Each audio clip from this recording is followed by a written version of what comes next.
Assalamualaikum warahmatullahi wabarakatuh. Stabil huda, taat, hebat, juara. Baik anak-anak, kita akan belajar tema 2, selalu berhemat energi. Subtema 1, 3.1 muatan IPS kelas 4. Sudah siap? Oke, kalau sudah siap Ibu mulai ya. Pembelajaran kali ini. Yang pertama, siswa dapat mengetahui sumber daya alam dan pemanfaatannya. Yang kedua, siswa dapat membedakan sumber daya alam yang dapat diperbaharui dan tidak dapat diperbaharui. Sumber daya alam dan pemanfaatannya.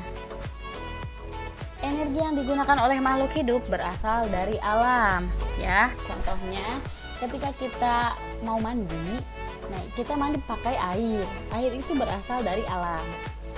Ketika kita mau ngecas HP atau laptop, itu kita menggunakan listrik. Listrik itu juga berasal dari alam.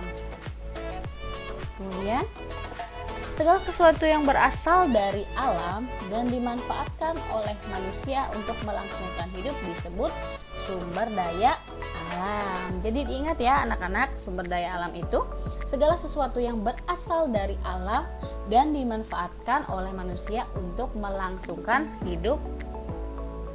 Ya, itu.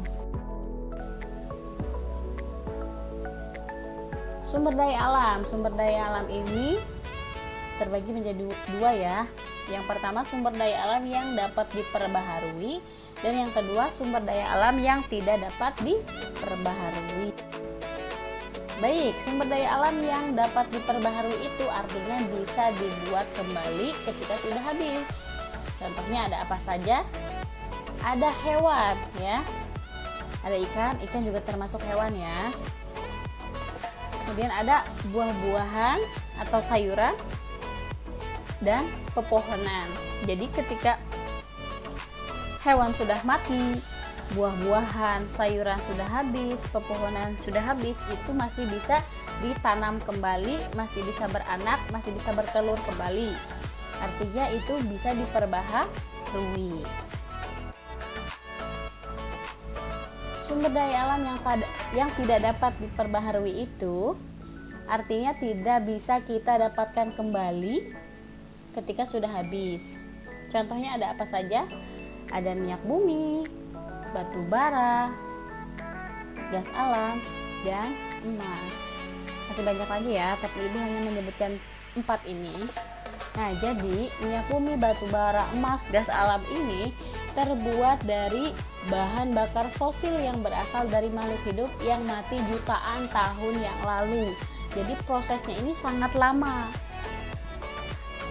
Makanya ketika habis itu tidak dapatkan kembali karena akan menunggu waktu yang sangat lama. Begitu ya. Nah, kemudian setiap daerah itu mempunyai potensi sumber daya alam yang berbeda. Contohnya, sumber daya alam itu berpengaruh terhadap perekonomian masyarakat. Contohnya, untuk masyarakat yang berada di daerah pantai, perekonomiannya biasanya sebagai petani garam atau nelayan. Kemudian, bagi masyarakat yang tinggal di daerah pegunungan, itu biasanya akan bekerja sebagai petani, entah itu petani sayuran atau buah-buahan. Kemudian peternak hewan, sapi dan lain-lain. Kemudian yang ada di dataran rendah biasanya perekonomiannya ada pertambangan ya, pertambangan. Sumber daya alam dapat dimanfaatkan untuk memenuhi kebutuhan hidup manusia. Nah, Indonesia ini merupakan salah satu negara yang memiliki sumber daya alam yang nilai ekonominya tinggi. Kenapa? Kita ambil salah satu contoh ya. Di Indonesia itu lautnya sangat luas.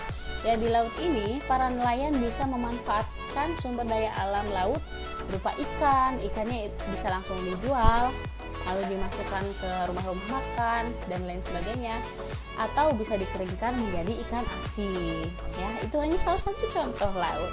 Bagaimana dengan yang lainnya? Wah, luar biasa sekali. Indonesia mempunyai sumber daya alam yang melimpah. Yang ada ada di laut. Nah, Ibu sebutkan ya, yang ada di laut ada ikan, ya.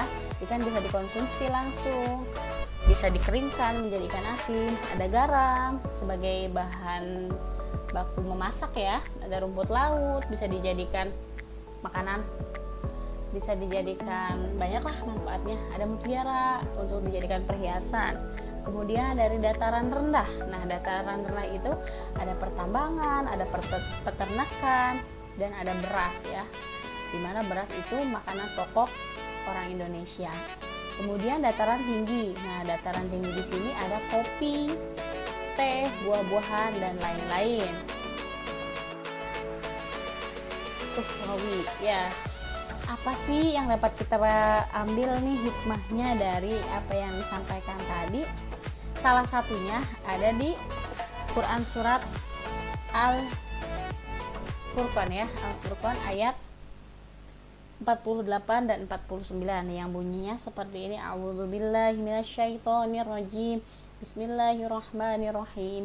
Wa huwallazi arsala riyaha busyran baina yaday rahmatih wa anzalna minas samaa'i ma'an tahura linuhyiya bihi baldatan maytan wa nusqiyahu mimma khalaqna an'aman wa anasiya katsira, yang artinya dialah yang meniupkan angin sebagai pembawa kabar gembira sebelum kedatangan rahmatnya, hujan, dan kami turunkan dari langit air yang sangat bersih, agar dengan air itu kami menghidupkan negeri yang mati atau tandus, dan kami memberi minum kepada sebagian apa yang telah kami ciptakan berupa hewan-hewan ternak dan manusia yang banyak.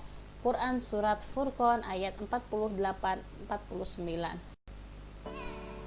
Nah, intinya Allah memberikan karunia kepada manusia berupa angin dan air yang wajib disyukuri.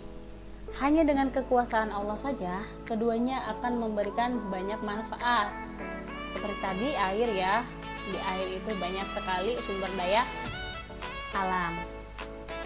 Namun perlu diingat, jika manusia lalai, maka karunia ini bisa mendatangkan musibah.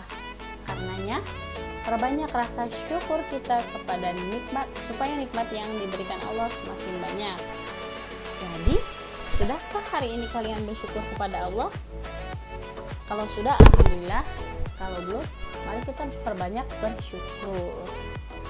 Baik, itu saja yang dapat Ibu sampaikan. Syukron atas perhatiannya. Wassalamualaikum warahmatullahi wabarakatuh.